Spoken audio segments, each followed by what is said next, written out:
When we last visited the Royal Oak Public Library for the late January preview, there were signs of construction everywhere. There were more items in boxes than on the shelves. But now the boxes are empty and the shelves are full. And on a snowy and cold February 11th, after 8 months of construction, the Royal Oak Public Library opened for business. Good morning, everyone. Welcome to your new Royal Oak Public Library.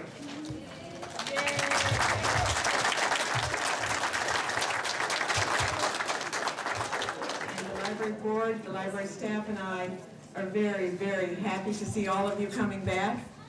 Now for some of the thank yous, the really big thank yous. First, to our public school district in Royal Oak, we have the Superintendent Tom Moline here.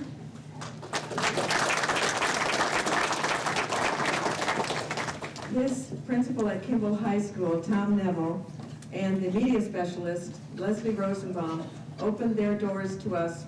16 library employees lived in 2 small rooms in the Kimball Media Center for 6 months to continue conducting business, keep working on plans for this building, and buy new books and media to put in the building so when you came back you wouldn't get behind on your reading. So we owe them a tremendous thank you. That was a difficult thing for everyone, but they were so gracious that they made it much easier. And thank you very much to the schools. Next, the public libraries in our community in southeast Oakland County helped us serve all these Royal Oak residents who had no library for 8 months. They all pitched in, but 3 of them deserve special recognition.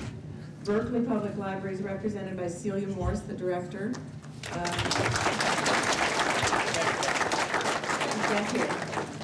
Boston Public Library is represented by Elizabeth Kelman, the director. And Madison Heights Public Library by Roz Yorman. Those 3 libraries took most of our 24,000 cardholders into their libraries, served hundreds and hundreds of children in summer reading programs, and thousands of adults and teens for the whole time, the whole 8 months that we were closed. And we can't thank them enough. What we did do is send them some of our part-time employees, which helped them serve Royal Oak residents and help those people so they didn't lose their jobs. It was a wonderful partnership and I think unique in libraries, but libraries are very cooperative. And we owe all of our libraries in this area a big thank you for helping us while we were closed. Thank you all.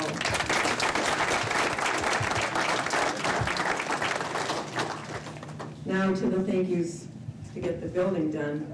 I first want to say thanks to our DPS department here in Royal Oak. They did a lot of work for us behind the scenes. They don't get thanked often enough. And their head, Greg Rassel, who's right over here,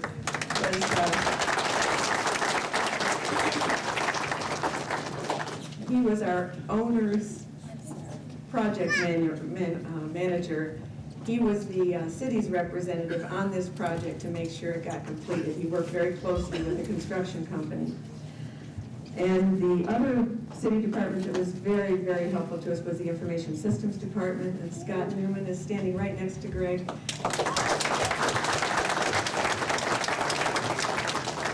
They, over a year ago, designed the technology layout in the library. They installed it, and we just got a new technology specialist on staff at the library. They've helped get him initiated, and they've done a tremendous job in-house getting our technology set up, so thank you, and your staff. We had help from the Friends of the Library, from all of our volunteers, and I need to acknowledge them as well. They've got the shop open today. I hope you browse in the Friends shop.